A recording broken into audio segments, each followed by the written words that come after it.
12th HSC Maharashtra board Hindi subject के 4th poem which is वृंद के दोहे को शुरू करेंगे। इसका पूरा एक एक्सप्लेनेटरी वीडियो ये होने वाला है, बहुत ही डिटेल में हम इस चीज़ को एक्सप्लेन करने वाले दोस्तों। और ये आपके मार्क्स वेटेज के हिसाब से एग्जाम में 6 मार्क्स कैरी करता है दोस्तों। तो ये वीडियो आपके लिए बहुत इंपॉर्टेंट है। ये इस वीडियो सीरीज का चौथा पार्ट होने वाला है। इसके पहले ऑलरेडी मैंने 3 पोएम की एक्सप्लेनेटरी वीडियो बना रखी है, जिसकी लिंक आपको डिस्क्रिप्शन में जाएगी, उसे एक बार जरूर चेकआउट कीजिए, फिर इस वीडियो कंटिन्यू कीजिए। दोस्तों वृंद के दोहे बहुत ईजी पोएम है दोस्तों, ठीक है। हम हमारे जो स्टेप्स हैं, बेसिक गोल्डन रूल्स हैं, उन्हें फॉलो करेंगे और इस पूरी पोएम को ख़त्म करेंगे। कैसे वो देखते हैं। तो सबसे पहला हमारा स्टेप है पोएम के पोइट का नाम पता करना, विच इज़ है Vrind. This is our first step. Poem के पोइट का नाम पता चल गया, ओके सर। उनकी बेसिक एक्सप्लेनेशन यहाँ पे कवि परिचय में दी गई है, पढ़ लीजिएगा। आफ्टर दैट स्टेप 2 प्रमुख कृतियाँ। उन्होंने इस पोएम के अलावा क्या क्या लिखा है, तो उन्होंने वृंद सत्सई, समेत शिकर्ष छंद, पवन पच्चीसी, हितोपदेशी संधि, ऐसे कुछ चीज़ें लिखी गई जो आपको 2 मार्क्स के लिए पूछी जा सकती है एग्जाम में, तो उसे भी एक बार रीड आउट कर लीजिएगा। This is step 2। Third thing आता है विच इज पाठ परिचय, ओके। तो आपको पहले पोएम को पूरा रीड आउट देना है, मैंने प्रीवियसली भी डिस्कस किया है। उसके बाद इस पाठ परिचय को रीड करना है। प्रस्तुत दोहों में कवि वृंद ने कई नीतिपरक बातों की सीख दी है। नीतिपरक यानी कि सही बातें, अच्छी बात है, इस चीज़ की सीख देने का ट्राई किया है। विद्यारूपी धन की विशेषता यह होती है कि वह खर्च करने पर भी बढ़ता जाता है। आंखें मन की सच झूठ बातें बता देती है। जितनी चादर हो मनुष्य को उतने ही पांव फैलाने चाहिए। व्यवहार में कपट को स्थान नहीं देना चाहिए। बिना गुणों के मनुष्य को बड़प्पन नहीं मिलता। दुष्ट व्यक्ति से उलझने पर कीचड़ हम पर ही उड़ता है। संसार में सद्गुणों के कारण ही व्यक्ति को आदर प्राप्त होता है। कवि वृंद के दोहे पाठकों को व्यवहारिक अनुभवों से परिचित कराते हैं, जीवन का सच्चा मार्ग दिखाते हैं।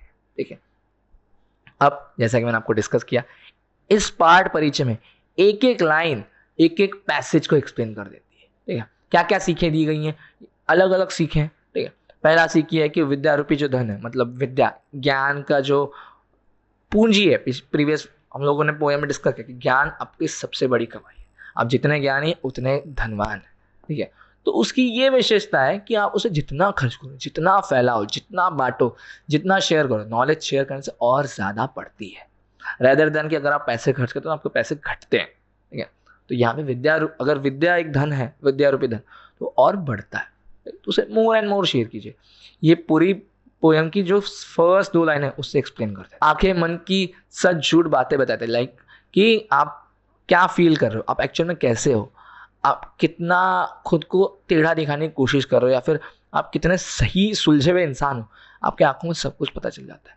यह एक लाइन पोएम के अगेन नेक्स्ट 2 लाइनों को एक्सप्लेन करते हैं। तो यही चीज़ मैं आप प्रीवियस वीडियोस में भी बताते रहा हूँ कि आपको बस पाठ परिचय पढ़ना और आपको पूरी पोएम की समरी समझ आ जाएगी। ठीक है, तो this is for our step 3। अब हमारा स्टेप 4 है कि हमें पोएम की कुछ लाइनों को याद करना है सर। ओके, तो यहाँ पे देख लीजिए 2-2 लाइनें, अगर आप पोएम की कोई भी याद करेंगे, क्योंकि 2-2 लाइनों के 2 हैं तो उतना भी इनफ है। यहाँ पे आपका एक काम मैं ईजी करके देता हूँ। ठीक है, ये हर जो पैसेजेस है 2-2 की है। ठीक है, तो आप कोई भी 2 लाइनें अपने हिसाब से याद कर सकते हैं। पहले ही 2 लाइनों को पढ़ लेते हैं। सरस्वती के भंडार की बड़ी अपूरत बात, जो खर्चे त्यों तो बढ़े, बिन खर्चे घटी चार। अब इट मीन्स सरस्वती यानी कि सरस्वती माँ, यानी कि ज्ञान का जो भंडार है, सरस्वती माँ ज्ञान की देवी, उनका जो भंडार है उसकी एक बहुत ही अपूरत, मतलब एक अनोखी बात कि आप उसको जितना खर्च करो वो उतना बढ़ता है। लाइक आपका नॉलेज शेयर होगा उतना और बढ़ता जाएगा। लाइक आपको पर्टिकुलर शेयर्स के बारे में, म्यूचुअल फंड्स के बारे में नॉलेज है, अकाउंट्स के बारे में नॉलेज है, आपके फ्रेंड को बताओ उसको भी नॉलेज आएगा, वो किसी और को बताएगा, वो किसी और को बताएगा, तो ये नॉलेज जो है और बढ़ता है। जैसे अगेन मूवी रेफरेंस, मुन्ना भाई मूवी में कि ही सेड सर्किट, ज्ञान बढ़ाने से बढ़ता है। ठीक है, तो अपने पास रख कर क्यों सड़ा रहे हो, क्यों अपने पास ही रखा है छुपा कर, है ना, होता सबके पास है, देता कोई नहीं। Again movie reference. ठीक, तो आप उसे इतना बढ़ाओ। तो ये 2 लाइनें थी, इजी सी, याद कर ली सर, इजी थी, और इन्हें मैं एक्सप्लेन करके अगेन पसंद आने का कारण एक्सप्लेन करके 2 मार्क्स कैरी कर लूँगा। इसकी एक बेसिक सेंट्रल थीम, एक समरी लिखकर अगेन 1 मार्क्स कैरी कर लूँगा, तो इससे आपका 6 मार्क्स बन जाएगा। ठीक है, तो देख सकते हैं आप ये पोएम कितनी ईजी है। ठीक है, एक और लाइनें देख लेते हैं फॉर द ऑप्शन बेसिस। नैना देत बताए सब, ही को हेत अहेत, जैसे निर्मल आरसी, भली बुरी कही दे। लाइक आईना कभी झूठ नहीं कहता, ऐसे लोग कहते हैं, ठीक है? बहुत सुना होगा आपने चीज़। तो वैसे ही आपकी आंखें भी कभी झूठ नहीं कहती, ठीक है? क्या आप क्या फील कर रहे हो, आप कितने इमोशनल हो, आप किसी से कुछ छुपा रहे हो क्या, ठीक है? आप किसी का अच्छा सोच रहे हो, बुरा सोच रहे हो, ठीक है? सब कुछ हित अहित, ठीक है? अच्छा बुरा सब बताता है। जैसे कि कोई निर्मल, कोई नॉर्मल आईना है, वो भी कभी आपकी बुराई भलाई छुपाता नहीं। अगर आप अच्छे दिखते हो या फिर तो अच्छा ही दिखाएगा। आपके माथे पर चोट आई है, वो आपको चोट दिखाएगा। आपके चेहरे पे बहुत नूर दिख रहा है, वो दिखाएगा। तो वो तन की सुंदरता दिखाता है, आंखें आपके मन की सुंदरता को दिखाएगी। आईना और आंखें किस तरीके से इस चीज़ को यूज़ किया गया है। अब यहाँ पे मैंने पीडीएफ भी आपको के लिए अपलोड किया है, उन्हें भी देख लेते हैं। तो सबसे पहले रचनाकार का नाम है वृंद जी, जिनका असली नाम था वृंदावन दास, ठीक है? मैंने देखिए यहाँ पे भी पहले 2 लाइनों को एक्सप्लेन किया है और इसी चीज़ को यहाँ पे पसंद आने के कारण भी डाला है। इस दोहे में सरस्वती ज्ञान की अनमोलता का वर्णन किया गया है। कवि ने ज्ञान को एक ऐसा खजाना बताया है जो बांटने से बढ़ता है और उपयोग न करने पर घट जाता है। दोहे की सादगी और सत्यता इससे पाठकों के लिए प्रभावशाली बात है। लाइक कितना सिंपल और कितना सच्ची बात है, ये इस चीज़ की, इस पूरी दोहे की खासियत है। इस चीज़ को हमें बताया गया अपने हिसाब से। धन केंद्रीय कल्पना, इस दोहे में केंद्रीय कल्पना यह है, ज्ञान एक ऐसा धन है जो बांटने से बढ़ता है और न बांटने से समाप्त हो जाता है। तो ये एक अलग बात है ज्ञान के बारे में, नॉलेज के बारे में। तो ये बेसिक केंद्रीय कल्पना थी। एक और एक्सप्लेनेशन देख लेते हैं जो कि आगे की सेकंड 2 लाइनों की है, मैंने आपको जो स्टार्ट में बताई। और अगर आपको बाकी लाइनें भी जाननी है तो हम लोग 1-2 और देख लेते हैं for the more option basis. आपके लिए मैं कोई कसर नहीं छोड़ूंगा, आपको मैं सारी चीज़ें बताऊंगा, बस आपको वीडियो को देखते रहना है। अपनी पहुँच विचार के करतब करिए दौर, तेते पाँव पसारिए जेते लंबी सौर। जो हम लोगों ने पाठ परिचय पढ़ा, वहाँ पे इसका भी एक्सप्लेनेशन था कि जितनी लंबी हो चादर उतने पैर पसारो। लाइक आप अगर शो ऑफ में मत जाओ, लाइक आपके पास 1000 रुपये हैं, ठीक है? तो आपको दिखाना है नहीं मैं बहुत खर्च कर सकता हूँ, दोस्तों के सामने शो ऑफ करना है।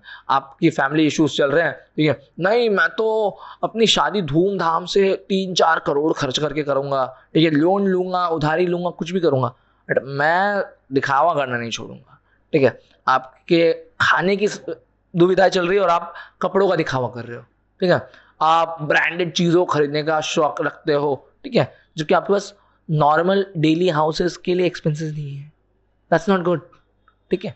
उस चीज़ को यहाँ पे बताया गया है। तो ये देख लीजिए, इसका जो समरी है, इसका जो एक्सप्लेनेशन कितना ईजी, और ये चैप्टर कितना ईजी। देन फेर न हवे है कपट सो, जो कीजिए व्यापार, जैसी हांडी खाड़ के चढ़े ना दूजी बार। यानी कि अगर आपने एक बार अपने बिजनेस में गोलमाल करके किसी को बेवकूफ़ बना के बहुत बड़ा प्रॉफिट अर्न कर लिया, वो इंसान आपके पास फिर कभी नहीं आएगा, ठीक है? या फिर आपको वैसा हेर फेर करने से पहले लोग आप पे शक खाएंगे। आप अच्छा काम भी करोगे ना तो भी आप पे कोई बिलीव नहीं करेगा। जैसे हमें यहाँ पे क्या कहा गया कि अगर कोई हांडी, कोई मटकी फूट जाए तो उसे वापस से चढ़ा नहीं सकते, ठीक है? तो अगर आपसे लोगों का विश्वास उड़ गया आपके बिजनेस में, ठीक है, गलत काम करते हुए, कोई आप पे वापस विश्वास नहीं करेगा। तो देख सकते हैं बहुत इजी लाइनों का यहाँ पे एक्सप्लेनेशन दिया गया और ये पीडीएफ आपको हमारे एप्लीकेशन में मिल जाएगा।